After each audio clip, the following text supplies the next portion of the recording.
If sharks were men, Mr. Kuna was asked by his landlady's little girl, would they be nicer to the little fishes? Certainly, he said. If sharks were men, they would build enormous boxes in the ocean for the little fish, with all kinds of food inside, both vegetable and animal. They would take care that the boxes always had fresh water, and in general they would make all kinds of sanitary arrangements. If, for example, a little fish were to injure a fin, it would immediately be bandaged so that it would not die and be lost to the sharks before its time.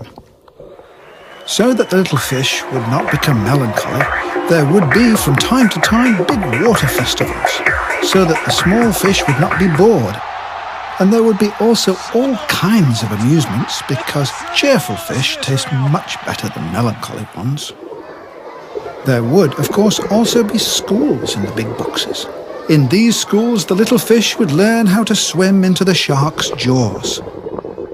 They would need to know geography, for example, so that they could find the big sharks who lie idly around somewhere. They would be taught that it would be the best and most beautiful thing in the world if a little fish sacrificed itself cheerfully, and that they all had to believe the sharks, especially when the latter said that they were providing for a beautiful future. The little fish would be taught that this future is assured only if they learned obedience. If sharks were men, they would, of course, also wage wars against one another in order to conquer other fish boxes and other little fish. The wars would be waged by their own little fish. They would teach their little fish that there was an enormous difference between themselves and the little fish belonging to the other sharks. Little fish are silent in quite different languages, and hence find it impossible to understand one another. Each little fish that, in a war, killed a couple of other little fish, enemy ones, silent in their own language, would have a little medal made of seaweed pinned to it and be awarded the title of hero. If sharks were men, there would, of course, also be fish art.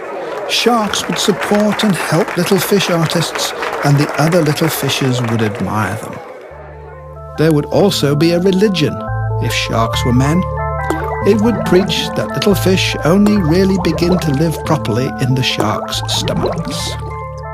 Furthermore, if sharks were men, there would be an end to all little fish being equal, as is the case now. Some would be given important offices and be placed above the others. Those who were a little bigger would even be allowed to eat up the smaller ones. That would be altogether agreeable for the sharks, since they themselves would more often get bigger bites to eat. In short, if sharks were men, they would for the first time bring culture to the ocean.